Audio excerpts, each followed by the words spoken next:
So today I was going to talk about chronic DVTs and pulmonary embolism, but I forgot to talk about something on my last video about acute DVT. There's a special situation with acute DVT that we need to discuss, where we manage it more aggressively than just a regular DVT. So again, think of this vein system as the plumbing that takes blood flow back up. So if you've got a clot in that vein, everything's backed up like a traffic jam, and so you tend to swell. So where you would expect to swell if you have a clot in your thigh is below that area from the knee down, okay? And that kind of makes sense because the blood is having a tough time getting back up again. But what if you're swollen from your groin all the way down? What does that mean? Well, that means that if you think of it logically, that the obstruction or the clot is above your groin crease, at or above your groin crease. Why? Because the entire leg is trying to drain and it has a clot above it, and so it has a tough time draining up, and therefore the entire leg is swollen. So in those situations, we sometimes do manage these things more aggressively than just blood thinning, okay? And the reason is because the outcome in terms of the long-term outlook for the vein and the leg and the skin quality is better when we're more aggressive about that kind of condition. That's what I'm talking about. What I'm talking about is the iliofemoral DVT. So iliofemoral DVT means it's the iliac vein and the femoral vein that are involved. The iliac vein is the one that goes, it's not really in your abdomen, it's what's called a retroperitoneum. It's up in the abdominal kind of area, but towards the spine. And so if that vein clots, you get massive swelling of the leg. Sometimes it can compromise the blood flow, the arterial blood flow down to your leg. That's unusual, but you tend to get pretty significant leg swelling, and it can be a problem. And so in those situations, we do discuss more aggressive management like venous thrombolysis, where we essentially dissolve some of that clot out there with devices and suction them out so that we can relieve that obstruction.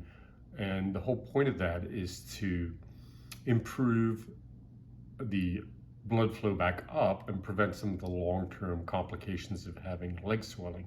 What does that mean?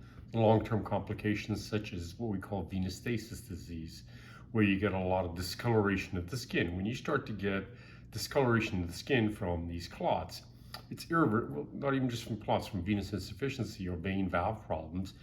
It's irreversible damage to the skin. That discoloration doesn't go away. It damages the skin, and that predisposes you to getting skin infections and wounds, venous stasis ulcers like we talked about. So if you have an iliofemoral DVT, the clot that extends from the groin, from the iliac vein and your belly all the way down, then you have about a 40 to 50% chance, if not aggressively treated, of having venous stasis disease of the skin from the knee down in the long run. And so in those situations, we discuss a more aggressive approach. Now, what's the level that we recommend these kind of procedures? Well, anything above the groin crease I think is fair game because of the consequences of that.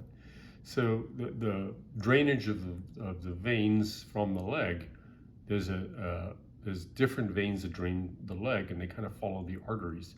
So the femoral vein is the one that goes back up again. It meets what's called a profunda vein. That's the vein from your thigh area. Those two meet together and form the common femoral vein that then goes up above your groin crease and becomes the iliac veins. And so if you've got a common femoral vein clot or above, then I think consideration to venous thrombolysis, or dissolving that clot with a catheter-directed medication and suctioning it out, kind of makes sense in the right clinical situation. Now, if it's from the thigh down, then it's really not recommended that these kind of aggressive procedures be performed. And I will tell you that people are just probably far too aggressive about treating these things from the thigh down.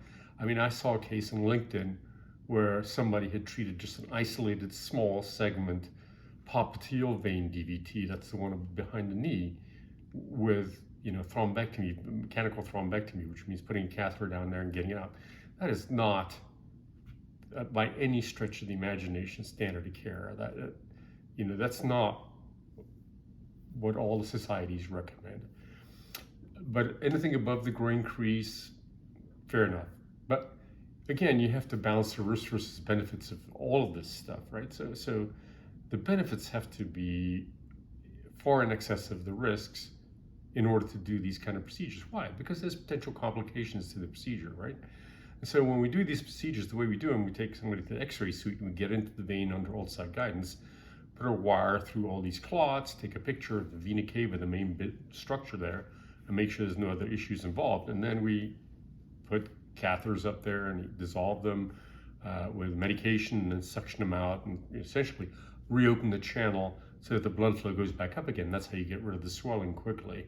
And so it works very nicely.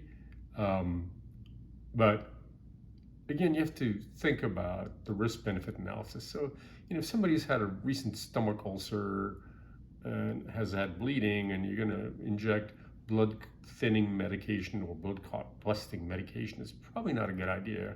Or somebody's had recent major back surgery, spine surgery, brain surgery, those situations, it's probably not a good idea to do these kind of procedures. In that situation, actually, we talk about a vena cava filter replacement where we can't thin out the blood, we can't bust it up. Then we talk about putting a vena cava filter. Now, that's going to be a separate discussion, I think, because there's lots of caveats of vena cava filters that we need to discuss. But iliofemoral DVT, groin crease above, significant swelling, good risk patient, by all means, venous thrombolysis, get the clot out of there. What's the advantages? Your risk for having post-phlebitic syndrome, that brownish discoloration, is lower, and your recovery is quicker. Your pain and swelling is quicker. The recovery is quicker. You still have your blood thinned out, right? But it makes sense. Now, there's a special case scenario, especially in ladies, in the left leg. Now, I see this fairly frequently, where the left leg will swell, and the left leg, if you swell above your knee, again, you got to think about a problem up higher. So in women, there's a anatomical issue with the female pelvis. Not an issue, but the female pelvis is such that the leg vein that drains the left leg, again, going up this way, is sometimes crossed by the arterial blood supply, the blood flow down to the right leg. And so that can cause a natural compression on that vein, which can predispose ladies to swelling of the left leg, even without clotting.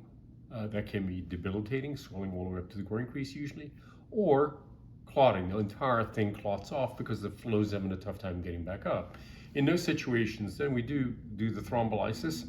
We identify the problem. We can identify it with the X-ray dye test, and sometimes we'll put a stent to keep that area open so it doesn't recollapse from that artery, and then that way the flow goes back up again rather than meeting an obstruction and reclotting. So that kind of situation, we tend to be a little bit more aggressive with the management of that condition because people just have a better long-term results with that. So ladies, if you have leg swelling that extends above your groin crease on the left side, think of this kind of condition where that left leg iliac vein is compressed by the right leg artery. And that's the kind of situation I think that needs more aggressive management. But most cases of DVT do not need aggressive thrombolysis, surgical thrombectomy, these procedures that are sometimes done. It's only the select cases that have the anatomical findings consistent with the iliofemoral DVT and significant symptomatic leg swelling in a good risk patient. I think that's fair enough to be more aggressive about it. So that kind of concludes acute DVT.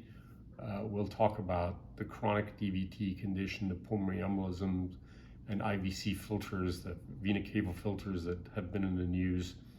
The ones there was one particular type that's fractured. There's some potential complications to these filters, so we'll discuss that at a separate setting.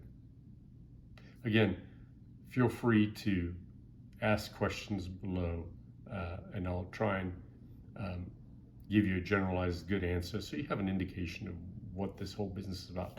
Medicine is a black box to most people, even to vascular surgery is a black box to most physicians. And so any kind of insight is always better than kind of going into something blindly.